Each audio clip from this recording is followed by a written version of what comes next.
젊은 간호사가 혼수 상태에 빠진 백만장자를 목욕시켰는데 그가 갑자기 깨어나자 기적 같은 일이 일어났습니다.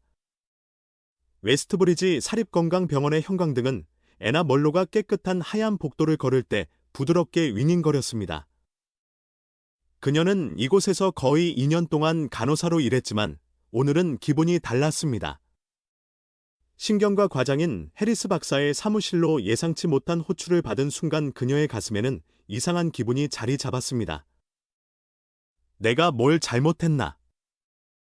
정근 가는 건가? 그녀는 윤이 나는 마호가니 문을 두드리기 전에 심호흡을 했습니다. 들어오세요. 안으로 들어서자 그녀는 해리스 박사가 창가에 서 있는 것을 발견했는데 그는 손을 등 뒤로 깍지 낀 채 평소의 날카로운 눈으로 도시의 스카이라인을 응시하고 있었습니다. 그의 사무실에서는 소독약과 값비싼 가죽 냄새가 났고 분위기는 평소보다 무거웠습니다. 애나, 그가 마침내 그녀에게 돌아서며 말했습니다. 그의 목소리는 신중하고 진지했습니다. 특별한 보살핌이 필요한 환자가 있는데 이 일은 마음이 약한 사람을 위한 것이 아닙니다. 애나의 눈썹이 찌푸려졌습니다. 마음이 약한 사람을 위한 것이 아니라니요. 어떤 환자인가요? 그녀는 조심스럽게 물었습니다. 해리스 박사는 책상 위에 두꺼운 의료 파일을 가리키기 전에 잠시 그녀를 쳐다보았습니다. 그랜트 카터라고 그가 말했습니다. 그가 말했습니다. 애나의 숨이 멎었습니다. 그랜트 카터. 그 그랜트 카터. 그녀가 즉시 이름을 알아보지 못했더라도 파일 표지가 모든 것을 말해주었습니다. 끔찍한 자동차 충돌 사고에 대한 흑백 신문 스크랩이었습니다. 1년 전 도시에서 가장 어린 억만장자가 끔찍한 사고를 당했습니다. 그의 스포츠카는 한밤중에 다리에서 벗어나 그를 혼수 상태에 빠뜨렸습니다. 그의 이름은 한때 헤드라인을 장식했습니다. 카터 엔터프라이즈의 무자비하고 건드릴 수 없는 시인 그랜트 카터. 불과 32세의 제국을 건설한 남자. 지금은 그는 자신의 몸에 갇힌 유령에 불과했습니다. 그의 가족은 거의 방문하지 않는다고 해리스 박사는 말을 이었습니다. 그리고 대부분의 의료진은 의무감으로 회진을 돌 뿐입니다. 하지만 그랜트 카터에게는 헌신적인 사람이 필요합니다. 진심으로 보살펴줄 사람 말입니다. 애나는 입술을 깨물었습니다. 그녀는 그의 목소리에서 망설임을 들을 수 있었습니다. 그리고 그 사람이 저라고 생각하시는 건가요? 해리스 박사는 고개를 끄덕였습니다. 그렇습니다. 애나는 천천히 숨을 쉬었습니다. 결코 깨어나지 못할지도 모르는 남자를 돌보는 것은 벅찬 일이었습니다. 한때 그의 부와 권력이 수천 명의 삶을 좌우했던 남자. 하지만 마음속 깊은 곳에서 그녀는 말을 꺼내기도 전에 자신의 답을 알고 있었습니다. 제가 하겠습니다. 해리스 박사의 입술은 굳게 다물어졌지만 그의 눈에는 승인의 빛이 번뜩였습니다. 좋습니다. 오늘 밤부터 근무를 시작하게 됩니다. 애나가 안으로 들어서자 병원 꼭대기 층에 있는 개인실은 섬뜩할 정도로 조용하게 느껴졌습니다. 다른 환자실의 차가운 무균 상태와는 달리 이곳은 고급스러움을 위해 설계되었습니다. 넓은 구조, 어두운 샹들리에, 짙은 오크 가구, 그리고 그 모든 것의 중심에 그랜트 카터가 누워 있었습니다. 그를 보자 그녀의 숨이 멎었습니다. 튜브와 그를 살리는 기계들, 그리고 몸의 정지 상태에도 불구하고 그는 아름다웠습니다. 튼튼한 턱선, 창백한 피부에 드리워진 짙은 속눈썹, 환자복 아래로 보이는 넓은 어깨. 생명 없는 고요함만 아니라면 그는 단순히 잠자는 남자로 보였을 것입니다. 하지만 이것은 평범한 잠이 아니었습니다. 이것은 끝없는 침묵에 갇힌 남자였습니다. 애나는 마른 침을 삼키고 가까이 다가가 그를 위해 준비된 따뜻한 천에 손을 뻗기 전에 그의 링거를 조절했습니다. 그녀는 그의 피부에 부드럽게 천을 대기 전에 잠시 망설였습니다. 그녀가 그를 만지는 순간 설명할 수 없는 이상한 오한이 등골을 타고 흘렀습니다. 마치 그녀가 거기 있다는 것을 느낄 수 있는 것처럼, 마치 그의 무의식 깊은 곳 어딘가에서 그가 알고 있는 것처럼. 심장 모니터에서 나는 부드러운 삐 소리가 침묵을 채웠고 일정하고 리드미컬했습니다. 애나는 이상한 느낌을 떨쳐버리고 그의 팔과 가슴을 조심스럽게 닦으며 그의 몸이 깨끗하고 보살핌을 받도록 계속 일했습니다. 당신은 여기에 대해 발언권이 없겠죠? 그렇죠. 그녀는 거의 혼잣말처럼 중얼거렸습니다. 침묵. 아니라는 뜻으로 받아들일게요. 그녀는 저도 모르게 입가에 작은 미소를 지었습니다. 나날은 일상이 되었습니다. 매일 아침과 저녁 애나는 그를 목욕시키고 시트를 갈고 그의 생체 신호를 확인했습니다. 하지만 곧 그것은 단지 의료적 보살핌에 관한 것만이 아니게 되었습니다. 그녀는 그에게 말을 걸고 자신의 하루와 창밖 세상에 대한 이야기를 하는 자신을 발견했습니다. 구내 식당 음식을 봐야 해요, 그랜트. 비극적이에요. 억만장자라도 그걸 견딜 수 있을지 의문이네요. 침묵. 내가 왜 당신에게 말을 거는지도 모르겠어요. 아마도 저는 제 목소리를 듣는 것을 좋아하나 봐요. 침묵. 침묵. 아니면 당신이 실제로 듣고 있는지도 모르죠. 심장 모니터는 마치 그녀에게 대답하듯 꾸준히 울렸습니다. 그리고 어쩌면, 정말 어쩌면 그는 듣고 있었을지도 모릅니다. 애나는 따뜻한 물에 깨끗한 수건을 담그며 부드럽게 흥얼거렸습니다. 그랜트의 개인 병실의 무균적인 고요함은 그녀가 몇 주 동안 익숙해진 것이었습니다. 심장 모니터의 꾸준한 삐 소리, 링거의 희미한 윙윙거리는 소리. 이제는 모든 것이 배경의 일부였습니다. 그녀는 침대 위로 몸을 숙여 부드럽지만 정확한 손길로 그랜트의 얼굴을 조심스럽게 닦았습니다. 있잖아요. 그녀는 가벼운 목소리로 말했습니다. 혼수 상태에 있는 사람들도 여전히 들을 수 있다는 글을 어디선가 읽었어요. 그러니까 기술적으로 당신은 제가 만나본 최악의 청취자예요. 물론 반응은 없었습니다. 그녀는 한숨을 쉬며 고개를 저었습니다. 괜찮아요. 이제 혼잣말하는 데 익숙해졌어요. 그녀가 그의 턱 곡선을 닦기 위해 움직였을 때 약간의 움직임에 숨이 멎었습니다. 그녀가 상상한 걸까요? 그녀는 그의 손을 응시하며 얼어붙었습니다. 아무것도 없었습니다. 손가락들은 빳빳한 흰 시트 위에 움직임 없이 놓여 있었습니다. 애나는 고개를 저으며 작은 웃음을 터뜨렸습니다. 잘 됐네. 이제 환각까지 보여. 어쩌면 병원 침대가 필요한 건 나일지도 몰라. 하지만 불안감은 가시지 않았고 다음 며칠 동안 그 일은 다시 일어났습니다. 두 번째는 그녀가 그의 베개를 고쳐줄 때였습니다. 그녀는 그것을 느꼈을 때 보고 있지 않았습니다. 그녀의 손목에 가해지는 아주 희미한 압력. 그녀의 고개가 휙 아래로 향했습니다.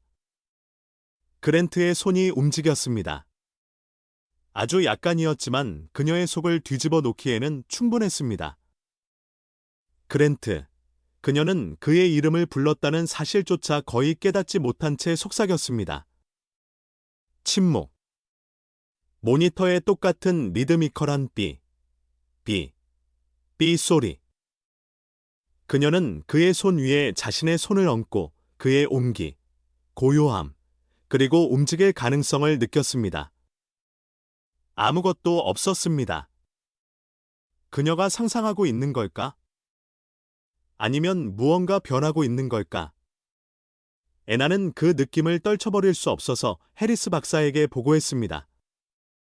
그가 움직였다고요. 의사는 회의적인 눈썹을 치켜떴습니다. 그런 것 같아요. 애나가 인정했습니다. 처음에는 상상했다고 생각했는데 계속 일어나고 있어요. 그의 손가락이 경련을 일으켜요. 그의 손이 약간 움직여요. 작지만 분명히 있어요. 해리스 박사는 의자의 등을 기대고 깊은 생각에 잠겼습니다. 검사를 해보죠. 그가 마침내 말했습니다. 하지만 너무 큰 기대는 하지 말아요, 애나. 그냥 반사적인 근육 경련일 수도 있어요. 애나는 고개를 끄덕였지만 마음속 깊은 곳에서는 그렇게 믿지 않았습니다. 그녀는 무언가 일어나고 있다고 느꼈습니다. 그리고 검사 결과가 나왔을 때 그녀는 놀라지 않았습니다. 뇌 활동이 증가했어요. 해리스 박사가 그녀에게 말했습니다. 그의 신경학적 반응이 이전보다 강해졌어요. 그녀의 심장이 뛰었습니다. 그럼 깨어나는 건가요? 해리스 박사는 망설였습니다. 꼭 그런 건 아닙니다. 무엇이든 의미할 수 있어요. 하지만 좋은 징조입니다. 그녀가 원했던 대답은 아니었습니다. 하지만 그것만으로도 충분했습니다. 그날 밤 그의 침대 옆에 앉아 애나는 평소보다 더 많이 그랜트에게 이야기하는 자신을 발견했습니다. 제 말이 들리는지 모르겠지만 왠지 들을 수 있을 것 같아요. 그녀는 중얼거렸습니다. 그녀는 그의 얼굴, 여전히 움직이지 않는 그의 강인한 이목구비를 흘끗 보았습니다. 하지만 처음으로 그녀는 방에 혼자가 아니라고 느꼈습니다. 그래서 그녀는 이야기했습니다. 그녀는 그에게 자신의 하루에 대해, 그녀를 좌절시킨 환자들에 대해, 그리고 항상 그녀의 커피를 훔쳐가는 3층의 무례한 의사에 대해 말했습니다. 그녀는 그에게 자신의 어린 시절에 대해, 그녀가 자란 작은 마을에 대해, 그리고 항상 간호사가 되는 것을 꿈꿔왔던 것에 대해 말했습니다. 그리고 그녀가 말하는 동안 그녀는 그의 혼수 상태의 침묵 깊은 곳에서 그랜트가 듣고 있다는 것을 깨닫지 못했습니다. 아침 해가 병실의 큰 창문을 통해 들어와 그랜트 카터의 움직임 없는 모습에 따뜻한 빛을 드리웠습니다. 심장 모니터의 삐 소리가 지난 1년 동안 그랬던 것처럼 일정하고 리드미컬하게 침묵을 채웠습니다. 애나는 침대 옆에 서서 소매를 걷어 올렸습니다. 오늘도 평범한 하루였습니다. 또 다른 일상적인 목욕. 또다시 대답 없을지 모르는 누군가에게 말을 거는 시간. 그녀는 따뜻한 물이 담긴 대야에 천을 담갔다가 짜낸 후 그랜트의 가슴을 부드럽게 닦기 시작했고 그녀의 움직임은 정확하고 조심스러웠습니다. 있잖아요, 그랜트. 그녀는 희미하게 미소 지으며 중얼거렸습니다. 개를 한 마리 키울까 생각 중이에요. 하루 종일 그냥 누워서 나를 무시하지 않을 누군가가 필요해요. 침묵.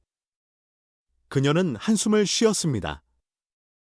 알았어요, 무례하긴. 그냥 대화를 걸어본 거예요. 그녀는 그의 팔에 손을 뻗어 천으로 그의 피부를 닦았고 그녀의 손가락이 그의 손목을 스쳤습니다. 그리고 그때 그의 손가락이 그녀의 손목을 꽉 쥐었습니다. 애나는 얼어붙었습니다. 그의 손을 쳐다보자 날카로운 숨이 목에 걸렸습니다. 압력은 그리 크지 않았습니다. 부드럽고 약하고 망설였지만 분명히 있었습니다. 세상에. 그녀의 심장이 격렬하게 뛰었고 맥박이 귀에서 울렸습니다. 그녀는 그것이 또 다른 반사작용이라고 믿고 싶었습니다. 그저 또 다른 의미 없는 경련이라고. 하지만 그렇지 않았습니다. 왜냐하면 그때 그랜트의 눈이 번쩍 뜨였기 때문입니다. 잠시 동안 애나는 움직일 수도, 숨 쉴 수도, 생각할 수도 없었습니다. 그녀는 몇 달 동안 그 감긴 눈꺼풀을 바라보며 움직임의 징후나 생명의 빛을 기다렸습니다. 그리고 지금 그 깊은 바다 같은 파란 눈이 그녀를 똑바로 보고 있었습니다. 혼란스럽고 초점이 맞지 않고 취약했지만 살아 있었습니다. 그랜트의 마른 입술이 열렸습니다. 그의 목소리는 쉬었고 거의 속삭임에 불과했지만 그것은 진짜였습니다. 회사, 나이, 애나의 온몸이 굳었습니다. 그녀의 무릎은 거에 풀릴 뻔했고 숨은 불신과 순전한 공포 사이에 갇혔습니다. 그가 말했습니다. 그가 깨어났습니다. 불가능한 일이 방금 일어났습니다. 그녀는 손에서 물대야가 미끄러져 깨끗한 흰바닥에 튀는 것을 거의 알아차리지 못한 채 뒤로 비틀거렸습니다. 세상에. 그녀의 본능이 발동했습니다. 그녀는 돌아서서 벽에 있는 비상 버튼을 손으로 내리쳤습니다. 복도에 시끄러운 경보음이 울렸습니다. 몇 초 후 문이 활짝 열리고 해리스 박사가 이끄는 의사와 간호사 팀이 달려들어왔습니다. 무슨 일이에요? 해리스 박사는 침대 옆으로 이동하며 그랜트의 생체 신호를 확인하면서 요구했습니다. 애나의 목소리가 떨렸습니다. 그가 제 손을 잡았어요. 그가 눈을 떴어요. 그녀는 여전히 자신이 보고 있는 것을 믿을 수 없다는 듯 그랜트를 다시 쳐다보았습니다. 그의 가슴이 떨리며 오르내렸고 눈은 마치 자신이 어디에 있는지 알아내려는 듯 땅 안을 맴돌았습니다. 무슨 일이 일어나고 있는 거지? 그는 아직 완전히 의식이 있는 것은 아니었지만 그는 여기에 있었습니다. 해리스 박사의 표정은 충격에서 행동으로 바뀌었습니다. 지금 당장 신경과 팀을 불러줘요. 간호사들은 서둘러 검사를 수행하며 불신의 목소리로 서로 겹쳐 말하며 서둘렀습니다. 방은 움직임의 소용돌이였지만 애나는 그랜트에게서 눈을 뗄 수 없었습니다. 그때 마치 그녀의 시선을 느낀 듯 그의 눈이 다시 그녀를 찾았습니다. 그리고 이번에는 그는 시선을 피하지 않았습니다. 모든 것이 너무 빨리 일어나고 있었습니다. 의사들은 그에게 질문을 하고 그의 동공의 빛을 비추고 그의 운동 기능을 테스트했습니다. 하지만 그 모든 과정에서 그랜트의 시선은 계속 애나에게로 향했습니다. 그녀는 망설이며 앞으로 나아가 마른 침을 삼켰습니다. 그랜트. 그녀는 속삭였습니다. 뭐 기억나는 거 있어요? 그는 그녀를 응시하며 천천히 눈을 깜박였습니다. 그들 사이에 긴 침묵이 흘렀습니다. 그때 그의 손가락이 다시 경련을 일으켰습니다. 그리고 그녀가 반응하기 전에 그는 그녀의 손을 잡았습니다. 약하게, 천천히, 하지만 의도적으로. 그의 손이 그녀의 손 주위로 닿쳤고 그의 손길은 연약하면서도 단단했으며 마치 그가 항상 그녀를 알고 있었던 것 같았습니다. 애나의 숨이 멎었습니다. 해리스 박사는 날카롭게 고개를 들었습니다. 그랜트. 그녀가 누군지 아나요? 그랜트는 즉시 대답하지 않았습니다. 그의 눈썹이 찌푸려졌고 그의 시선은 애나를 떠나지 않았습니다. 모르겠어요. 그는 몇 달 동안 사용하지 않아 거친 목소리로 중얼거렸습니다. 하지만 그래야 할 것 같아요. 오한이 애나의 등골을 타고 흘렀습니다. 왜냐하면 그랜트 카터는 그녀를 기억하지 못했지만 그의 내면 깊은 곳에 무언가는 그녀를 기억하고 있었기 때문입니다. 그랜트의 기적적인 각성 이후의 나날들은 검사, 치료, 그리고 끝없는 질문으로 가득 찼습니다. 의사들은 그의 회복에 놀랐습니다. 신체적으로 그는 약했지만 호전되고 있었습니다. 1년 동안의 부동으로 굳어있던 그의 근육은 재활을 통해 힘을 되찾고 있었습니다. 하지만 정신적으로는 그것은 또 다른 이야기였습니다. 그랜트는 사고에 대해 아무것도 기억하지 못했습니다. 그리고 그들이 자세한 내용을 캐물을수록 그는 더욱 좌절했습니다. 그랜트, 다시 해보죠. 해리스 박사가 그들의 세션 중 하나에서 말했습니다. 마지막으로 기억나는 게 뭐예요? 그랜트는 긴장된 표정으로 관자놀이를 문질렀습니다. 모르겠어요. 뭐든지요. 어디에 있었는지, 무엇을 하고 있었는지. 그랜트는 날카롭게 숨을 내쉬었습니다. 말했잖아요. 그냥 조각들이에요. 섬광들. 그것들에 대해 말해봐요. 긴 침묵이 흘렀습니다. 그러자 그랜트는 눈을 감았고 그의 눈썹이 찌푸려졌습니다. 기억나요. 느낌이. 그의 목소리는 느리고 불확실했습니다. 뭔가 잘못된 것 같은, 위험에 처한 것 같은. 조용히 옆에서 듣고 있던 애나는 몸이 굳었습니다. 그랜트는 계속해서 손가락을 꽉 쥐었습니다. 길이 있었어요. 헤드라이트. 그리고 아무것도 없었어요. 그냥 까만색. 해리스 박사는 한숨을 쉬었습니다. 트라우마 피해자가 고통스러운 기억을 차단하는 것은 흔한 일입니다. 저절로 돌아올 수도 있습니다. 하지만 지금은 회복에 집중합시다. 그랜트는 고개를 끄덕였습니다. 하지만 애나는 그의 굳게 담은 턱에서 좌절감을 볼 수 있었습니다. 그리고 마음속 깊은 곳에서 그녀는 무언가 잘못되었다는 느낌을 떨쳐버릴 수 없었습니다. 그날 밤, 그것에 대해 생각하는 것을 멈출 수 없었던 애나는 병원 기록 보관소로 갔습니다.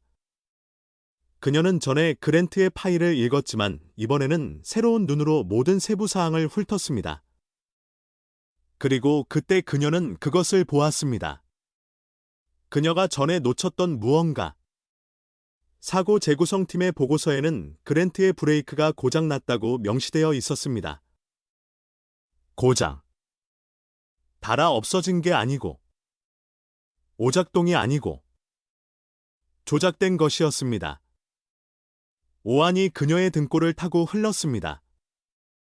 이것은 단순한 불운한 충돌이 아니었습니다. 누군가 그랜트를 죽이려고 했습니다. 그리고 그는 전혀 몰랐습니다. 떨리는 숨을 내쉬며 그녀는 파일을 닫았습니다. 그녀는 그에게 말해야 했습니다.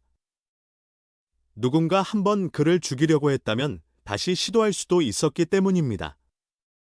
그랜트의 회복은 놀라운 속도로 진행되고 있었습니다. 불과 몇 주 만에 그는 침대에 누워있던 상태에서 일어나 앉아 혼자 식사하고 완전한 문장으로 말하는 수준까지 이르렀습니다. 이제 물리치료의 도움으로 그는 다시 걷는 법을 배우고 있었습니다. 그리고 그 모든 과정에서 애나가 있었습니다. 모든 걸음, 모든 고군분투. 그가 포기하고 싶어 했던 모든 좌절의 순간에 그녀가 그를 다시 일으켜 세웠습니다. 이걸 못하겠어. 그랜트는 들어 올리려고 시도하며 평행봉을 꽉 쥐고 중얼거렸습니다. 할 수 있어요. 애나가 그의 옆에 서서 단호하게 말했습니다. 이미 여기까지 왔잖아요. 그랜트. 지금 멈추지 마세요. 그는 무거운 숨을 쉬며 그녀를 돌아보았습니다. 그녀는 그를 동기부여하기 위해 그냥 말하는 것이 아니었습니다. 그녀는 진정으로 그를 믿었습니다. 그리고 그것이 그를 자신을 믿게 만들었습니다. 단호한 숨을 내쉬며 그는 한 걸음 더 앞으로 나아갔습니다. 애나의 얼굴이 환해졌습니다. 바로 그거예요. 깨어난 후 처음으로 그랜트는 미소를 지었습니다. 예의상으로가 아니었습니다. 의무감으로가 아니었습니다. 처음으로 그는 다시 살아있음을 느꼈기 때문입니다. 그리고 그는 그것에 대해 누구에게 감사해야 할지 정확히 알고 있었습니다. 애나는 다른 사람들과 달랐습니다. 그녀는 그를 자선 사례처럼 대하지 않았습니다. 그녀는 그를 병원 침대에 갇힌 억만장자로 보지 않았습니다. 그녀는 그를 보았습니다. 그냥 그랜트. 그리고 그것이 그가 그녀에게 끌리는 이유였습니다. 그녀가 방에 있을 때마다 세상은 더 가볍게 느껴졌습니다. 그녀가 말할 때마다 그녀의 목소리는 여전히 그의 마음에 남아있는 어둠에서 그를 끌어냈습니다. 그리고 그녀가 그를 만질 때마다, 그의 팔에 손을 얹어 그가 걸을 때 그를 지탱해 줄 때마다, 그의 베개를 고쳐줄 때마다 그의 피부는 설명할 수 없는 무언가로 저릿했습니다. 어느 날 밤, 특히 긴 치료 세션 후에 애나는 병원 정원에서 산책을 하자고 제안했습니다. 신선한 공기가 당신에게 좋을 거예요. 그녀는 미소 지으며 말했습니다. 그랜트는 동의했습니다. 하지만 그가 예상하지 못했던 것은 그 병원 벽 밖에서 모든 것이 얼마나 다르게 느껴질지였습니다. 시원한 밤 공기, 살랑이는 나무들, 세상을 부드러운 빛으로 비추는 달. 처음으로 그는 다시 사람이 된 것 같았습니다. 환자가 아니었습니다. 기억을 잃은 미스터리가 아니었습니다. 그냥 그 자신. 그리고 그의 옆에는 애나. 그들은 천천히 걸었고 애나는 지지를 위해 그의 팔을 잡고 있었습니다. 처음에 그랜트는 그것이 그녀의 일의 일부라고 생각했습니다. 하지만 그때 그는 그녀의 손가락이 그의 손목에 머무는 방식을 보았습니다. 그가 보고 있지 않다고 생각할 때 그를 힐끗 보는 방식. 그가 너무 가까이 다가설 때마다 그녀의 숨이 약간 멎는 방식. 그리고 갑자기 그는 알았습니다. 그녀도 그것을 느꼈습니다. 그 끌림. 그들 사이의 말없는 연결. 그들은 작은 돌 벤치 근처에 멈췄고 달빛이 정원 전체에 그림자를 드리웠습니다. 그랜트는 그녀를 마주 보았고 그의 심장 박동은 이번에는 다른 이유로 불안정했습니다. 애나는 무언가 말하려고 입을 열었습니다. 하지만 그녀가 말하기 전에 그랜트는 그녀의 손을 잡았습니다. 그녀의 입술이 놀라움으로 벌어졌고 그녀의 눈은 그의 눈을 찾았습니다. 이전에 내 삶에 대해 아무것도 기억나지 않아. 그는 낮은 목소리로 인정했습니다. 하지만 한 가지는 확실히 알아. 애나는 침을 삼켰습니다. 뭔데요? 그는 그녀의 손가락을 더 꽉 쥐었습니다. 나는 당신을 믿어요. 그 말은 간단했습니다. 하지만 그에게 그것은 모든 것을 의미했습니다. 그리고 애나의 숨이 목에 걸리는 방식으로 판단하건대 달빛 아래 그녀의 뺨이 붉어지는 방식으로, 그녀가 물러서지 않는 방식으로, 그녀는 이해했습니다. 그리고 지금으로서는 그것으로 충분했습니다. 밤은 불안했습니다. 그랜트는 병원 침대에서 뒤척였고 그의 몸은 여전히 약했지만 그의 마음은 질주하고 있었습니다. 그리고 그때 섬광. 갑작스러운 기억의 폭발이 마치 부서지는 댐처럼 그의 잠재의식을 뚫고 들어왔습니다. 길은 어두웠습니다. 비가 앞 유리에 쏟아졌고 그의 와이퍼는 따라잡기 위해 고군분투했습니다. 그랜트는 방금 떠나온 회의로 인해 여전히 마음이 흐려진 채 핸들을 꽉 쥐었습니다. 뭔가 이상했습니다. 이상했다. 그때 갑자기 헤드라이트. 밝았다. 그를 향해 돌진했다. 검은색 SUV가 전속력으로 그의 차선으로 끼어들었습니다. 그랜트는 핸들을 잡아당겼고 그의 타이어는 미끄러운 포장도로에서 미끄러졌습니다. 브레이크가 작동하지 않았습니다. 필사적으로 제어력을 되찾으려고 했으면서 그의 심장이 뛰었습니다. 그리고 충돌 직전에 그의 시선은 길가로 향했습니다. 그림자 같은 형체가 거기 서서 지켜보고 있었습니다. 그리고 그때 암흑. 그랜트의 눈이 번쩍 뜨였고 그의 숨은 짧고 불규칙한 헐떡임으로 나왔습니다. 그의 맥박이 빨라졌고 땀이 그의 피부에 달라붙었습니다. 기억은 너무 생생하고 너무 현실적이었습니다. 그리고 이제 그는 진실을 알았습니다. 이것은 사고가 아니었습니다. 누군가 그를 죽이려고 했습니다. 애나는 다음날 아침 그의 방에 들어서는 순간 무언가 잘못되었다는 것을 알아차렸습니다. 그는 달랐습니다.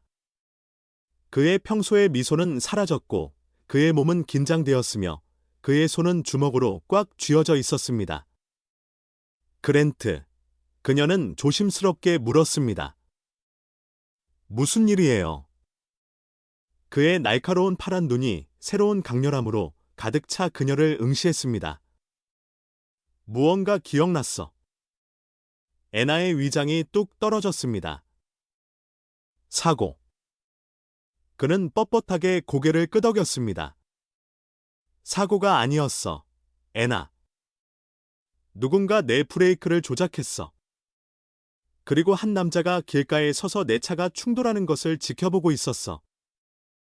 애나는 등골이 오싹해지는 것을 느꼈습니다. 그녀가 의심했던 모든 것을 그가 방금 확인시켜 주었습니다. 하지만 질문은 남아 있었습니다. 누가?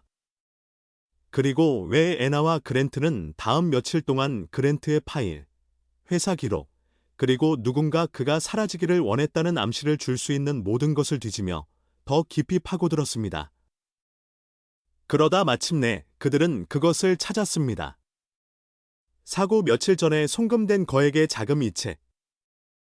수취인은 조작된 충돌을 조율한 전과가 있는 알려진 범죄자. 그리고 송금인은 그랜트의 이복 형제인 네이선 카터. 깨달음은 벽돌 한 톤처럼 덮쳤습니다. 그였어. 그랜트는 테이블 가장자리를 꽉 쥐고 속삭였습니다.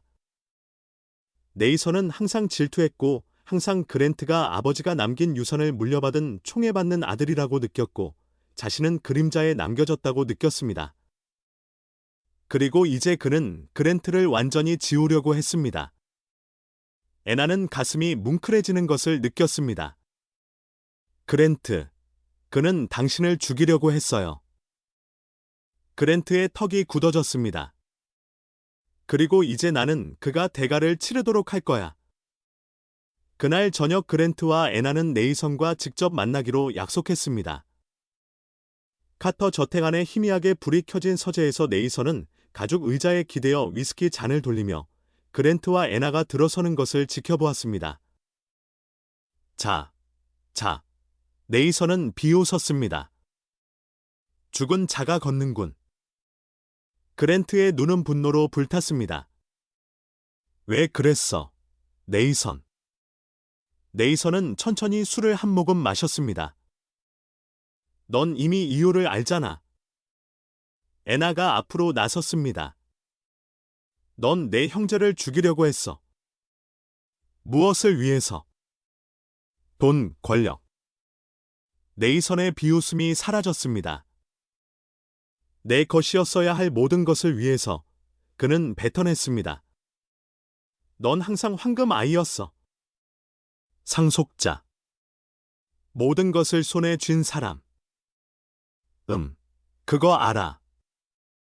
내 차례를 기다리는데 지쳤어. 그랜트의 손이 주먹으로 말렸습니다. 그래서 내 차를 사보타주할 사람을 고용했어. 네이선은 차갑게 웃었습니다. 내가 살아남을 줄은 몰랐어. 하지만 봐. 기적은 일어나잖아. 그렇지. 애나는 분노가 끓어오르는 것을 느꼈습니다. 하지만 그녀가 무언가 말하기 전에 문이 활짝 열리고 2명의 제복을 입은 경찰관이 들어섰습니다. 네이선의 얼굴이 창백해졌습니다. 네이선 카터, 한 경찰관이 선언했습니다. 당신은 살인 미수 혐의로 체포됩니다. 네이선은 패닉에 빠진 표정으로 그랜트에게 몸을 돌렸습니다. 내가 나를 함정에 빠뜨렸어. 그랜트는 고개를 갸웃거렸습니다. 아니, 형, 내가 스스로 함정에 빠진 거야. 네이선은 헛된 위협을 외치며 수갑에 채워져 끌려갔습니다. 그리고 문이 그의 뒤에서 쾅 닫히자 무거운 침묵이 방을 채웠습니다. 그랜트는 마침내 숨을 내쉬었고 그의 어깨는 깨어난 후 처음으로 이완되었습니다. 끝났습니다. 정의는 실현되었습니다. 그리고 그는 마침내 자유로워졌습니다. 카터 저택은 항상 웅장하고 위압적이며 차가웠습니다. 세대에 걸친 권력 위에 세워진 부의 요새. 하지만 오늘 밤 애나가 희미하게 불이 켜진 식당 홀에 들어섰을 때 그것은 다르게 느껴졌습니다. 더 따뜻하고 더 친밀하게. 부드러운 촛불이 도시 스카이라인이 내려다보이는 큰 유리창 근처에 우아하게 차려진 테이블 위에서 깜박였습니다. 신선한 장미 향기가 공기를 가득 채웠고 와인 한 병이 완벽하게 놓인 두 개의 접시 옆에서 차갑게 식고 있었습니다. 애나의 숨이 멎었습니다. 그랜트, 이게 다 뭐야? 그녀는 그를 마주보며 물었습니다. 그랜트는 주머니에 손을 넣고 그녀 뒤에 서 있었고 그의 파란 눈은 부드러우면서도 강렬했습니다. 저녁 식사. 그는 간단하게 말했습니다. 그냥 너와 나. 애나의 가슴이 조여왔습니다. 지난 몇 주 동안 그들의 삶은 그의 회복에서부터 그의 사고에 대한 진실을 밝히고 그의 형제가 체포되는 것을 보는 것까지 소용돌이였습니다.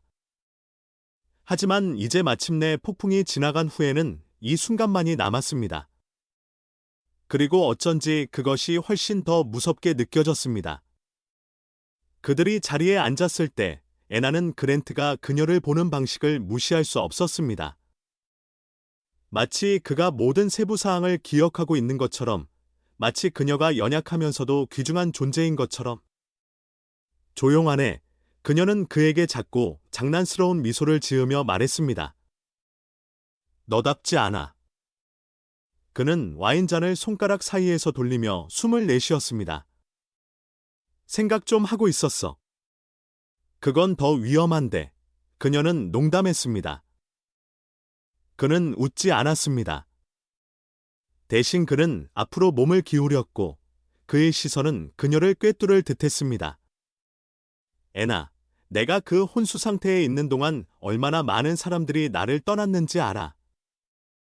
그녀의 미소가 사라졌습니다. 2명. 그녀는 알고 있었습니다. 그녀는 직접 보았습니다. 그의 가족이 그를 짐처럼 대하는 방식, 그의 소위 친구들이 떠나간 방식을. 그가 그 어둠 속에서 살아남은 유일한 이유는 누군가 머물렀기 때문입니다. 그녀가 머물렀기 때문에. 하지만 넌 그러지 않았어. 그랜트는 중얼거렸습니다. 넌 거기에 있었어. 매일매일. 내가 눈도 뜰 수 없을 때, 내가 다른 모든 사람들에게 잃어버린 존재였을 때 나를 돌봐줬어. 넌 나를 포기하지 않았어. 애나의 목이 메었습니다. 그녀는 그런 식으로 생각해 본 적이 없었습니다. 그녀는 단지 옳다고 생각하는 일을 했을 뿐입니다. 하지만 그랜트에게 그것은 모든 것을 의미했습니다. 그랜트는 더 가까이 다가갔고 그의 손가락이 테이블 위에서 그녀의 손가락을 스쳤습니다. 애나, 난 모든 것을 가졌어. 그의 목소리는 부드럽지만 단호했습니다. 돈, 권력, 영향력. 하지만 너 없이는 아무 의미가 없어. 애나의 숨이 멎었습니다. 그랜트, 내가 끝내게 해줘. 그는 속삭였습니다. 그의 손이 마침내 그녀의 손을 감쌌고 그의 엄지손가락이 그녀의 피부에 느리고 섬세한 원을 그렸습니다. 어떻게 그렇게 됐는지 모르겠어. 언제 시작됐는지도 모르겠어. 하지만 내가 아는 것은 내가 그 혼수 상태에 갇혀 있던 모든 순간 나를 살게 한 것은 너였다는 거야. 넌 어둠 속에서 나의 빛이었어. 애나. 그녀의 눈에 눈물이 고였습니다. 사랑해. 그 말은 그녀를 덮쳤고 그녀의 폐에서 숨을 빼앗았습니다. 그녀도 그것을 느끼지 못했기 때문이 아니라 그에게서 듣는 것이 그것을 부인할 수 없이 현실로 만들었기 때문입니다. 한때 차가운 계산, 사업 거래, 권력 놀이의 세계에 살았던 그랜트 카터가 이제 그녀 맞은편에 앉아 그의 영혼을 드러내고 있었습니다. 그리고 그녀의 인생에서 처음으로 애나는 전에 느껴보지 못했던 무언가를 느꼈습니다. 진정으로, 완전히, 돌이킬 수 없이 소중히 여겨지는 것을. 눈물이 그녀의 뺨을 타고 흘러내렸지만 그녀는 눈물을 통해 미소 지었습니다. 그랜트. 그녀는 속삭였습니다. 그게 나한테 얼마나 큰 의미인지 넌 모를 거야. 그는 손을 뻗어 그녀의 얼굴에서 눈물을 부드럽게 닦아주었습니다. 그럼 내가 보여줄게. 그리고 그가 다가와 그녀의 이마에 자신의 이마를 대자 애나는 알았습니다. 이것은 시작에 불과했습니다. 그랜트가 애나에게 사랑을 고백했던 운명적인 밤 이후 몇 달이 지났습니다. 그리고 그 시간 동안 모든 것이 변했습니다. 그랜트는 완전히 회복되었고 끝없는 재활과 훈련을 통해 힘을 되찾았습니다. 그의 몸은 더 이상 약하지 않았고 그의 목숨을 거의 앗아갈 뻔했던 사고에 더 이상 얽매이지 않았습니다. 그리고 지금은 그는 다시 그랜트 카터였고 카터 엔터프라이즈의 수장으로 돌아와 지옥을 겪고 살아남은 남자의 자신감을 가지고 이사회실에 서 있었습니다. 하지만 사고 전에 그와 지금 여기 서 있는 남자 사이에는 한 가지 결정적인 차이가 있었습니다. 이번에는 그는 혼자가 아니었습니다. 이번에는 그에게 애나가 있었습니다. 그리고 곧 그녀가 얘라고 말한다면 그녀는 영원히 그의 것이 될 것입니다. 카터 저택의 옥상은 지는 해의 부드러운 빛에 휩싸여 도시 스카이라인 전체에 따뜻한 황금빛 색조를 드리웠습니다. 애나는 가장자리에 서서 숨막히는 경치를 바라보며 무슨 일이 일어날지 전혀 모른 채 서 있었습니다. 여기 위는 아름다워. 그녀는 바람이 부드럽게 그녀의 머리카락을 스치며 중얼거렸습니다. 그녀 뒤에 서 있던 그랜트는 미소 지었습니다. 너만큼 아름답지는 않아. 그녀는 그에게 돌아서며 장난스럽게 눈을 굴렸습니다. 능숙하네 카터. 아주 능숙해. 하지만 그녀의 장난스러운 표정은 그가 그녀를 보는 방식을 보았을 때 사라졌습니다. 오늘 밤 그의 눈에는 무언가 다른 것이 있었습니다.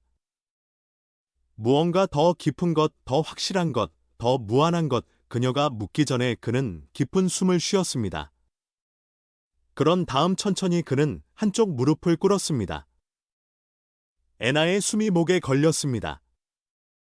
그녀의 손이 입으로 향했고 그랜트는 작은 벨벳 상자를 꺼내 열어 그녀가 본 것 중 가장 멋진 약혼 반지를 드러냈습니다. 섬세한 백금 밴드에 세팅된 우아한 다이아몬드. 하지만 그녀의 숨을 멎게 한 것은 반지가 아니었습니다. 그것은 그였습니다. 그가 속삭일 때 그의 목소리가 약간 떨리는 방식이었습니다. 애나, 넌 내 생명을 구했을 뿐만 아니라 넌 내 삶이 되었어. 그녀의 심장이 뛰었습니다. 널 만나기 전에는 모든 것을 가졌어. 돈, 권력, 성공. 하지만 뭔가 부족했어. 내가 부족했어. 그녀의 눈에 눈물이 고였습니다. 내가 살기 위해 싸운 이유야. 내가 다시 나 자신을 찾은 이유. 그리고 이제 남은 평생 동안 내가 나에게 얼마나 큰 의미인지 알게 해주고 싶어. 그는 반지를 들어 올렸고 그의 눈은 그녀를 떠나지 않았습니다. 애나 멀로, 나와 결혼해 줄래? 세상이 멈췄습니다. 애나는 말할 수 없었습니다. 숨 쉴 수 없었습니다. 그녀가 할 수 있는 모든 것은 미친 듯이 고개를 끄덕이며 웃음과 눈물이 동시에 쏟아지는 것이었습니다. 네. 그녀는 마침내 목소리가 갈라지며 말했습니다. 네. 그랜트. 1000번이라도 네. 그랜트는 안도의 한숨을 내쉬며 그녀의 손가락에 반지를 끼워주고 그녀를 그의 팔로, 그의 세계로, 영원 속으로 끌어당겼습니다. 그리고 지는 햇살 아래 그들의 입술이 만났을 때 애나는 알았습니다. 이곳이 그녀가 속한 곳이었습니다. 항상. 카터 저택은 그들의 결혼식 날보다 더 빛나 보인 적이 없었습니다. 정원은 매혹적인 원더랜드로 변했습니다.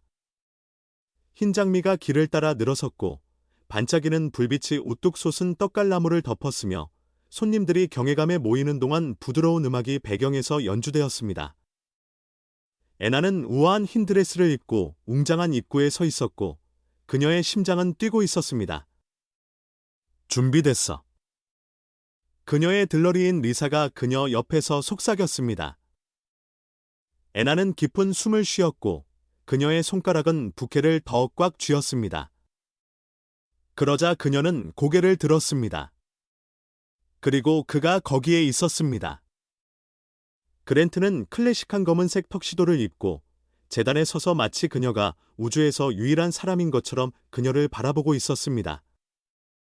그녀의 긴장감이 사라졌습니다. 그녀는 절대적인 확신을 가지고 통로를 걸어 앞으로 나아갔습니다. 각 걸음은 그녀를 영원히 더 가깝게 만들었습니다. 그리고 그녀가 마침내 그에게 도달했을 때 그랜트는 그녀의 손을 잡았고 그의 눈은 순수하고 여과되지 않은 사랑으로 빛나고 있었습니다. 서약이 이루어졌고 그들의 약속은 말뿐만 아니라 모든 고난, 모든 싸움, 흔들리지 않는 헌신의 모든 순간을 통해 그들이 쌓아온 깨지지 않는 유대감으로 봉인되었습니다. 이제 두 사람을 부부로 선언합니다. 그랜트가 그녀의 얼굴을 감싸고 그녀의 입술에 가장 진심 어리고 가장 의미 있는 키스를 하자 환호가 터져 나왔습니다. 그리고 세상이 환호하는 동안 애나는 깨달았습니다. 이것은 그들의 이야기의 끝이 아니었습니다. 이것은 단지 시작일 뿐이었습니다. 해가 지기 시작하면서 그랜트와 애나는 군중 속에서 빠져나와 정원을 손에 손을 잡고 걸으며 그들의 새로운 현실을 만끽했습니다. 더 이상 병원은 없었습니다. 더 이상 외로움은 없었습니다. 더 이상 고통은 없었습니다. 그냥 그들, 함께, 항상. 그랜트는 그녀의 손을 부드럽게 쥐었습니다. 있잖아. 그는 중얼거렸습니다. 널 만나기 전에는 모든 것을 가졌다고 생각했어. 애나는 그의 어깨에 머리를 기대며 미소 지었습니다. 그럼 지금은? 그는 그녀를 내려다보았고 그의 표정은 부드럽고 헌신적이며 끝이 없었습니다. 이제 내가 전에 가졌던 것은 아무것도 중요하지 않다는 것을 알아. 왜냐하면 넌 내게 일어난 가장 위대한 일이니까. 애나는 그의 말의 깊이에 압도되어 눈물을 참았습니다. 그리고 그들이 지는 해의 황금빛을 향해 앞으로 나아갔을 때 그녀는 알았습니다. 그들은 폭풍, 어둠, 거의 죽을 뻔한 경험을 겪었습니다. 하지만 결국 사랑이 이겼습니다. 그리고 그랜트가 옆에 있는 한 애나는 마침내 집에 돌아왔습니다. 그랜트와 애나가 손에 손을 잡고 행복하게 살아가는 동안 그들의 이야기는 진정으로 강력한 무언가에 대한 증거가 되었습니다. 사랑은 단지 누군가를 찾는 것이 아니라 모든 폭풍 속에서 그들 곁에 서 있는 것입니다. 애나는 세상이 포기했을 때조차 그랜트를 포기하지 않았습니다. 그리고 결국 그를 진정으로 구한 것은 돈이나 권력이 아니라 사랑이었습니다. 이 이야기가 당신의 마음에 와 닿았다면 영혼을 울리는 이야기에 좋아요, 공유, 구독을 잊지 마세요. 더 감동적이고 영감을 주는 이야기를 위해 당신의 영혼을 움직일 이야기를 절대 놓치지 않도록 알림을 켜세요. 시청해주셔서 감사하며 때로는 가장 아름다운 사랑 이야기가 가장 예상치 못한 방식으로 시작된다는 것을 기억하세요. 다음 이야기에서 뵙겠습니다.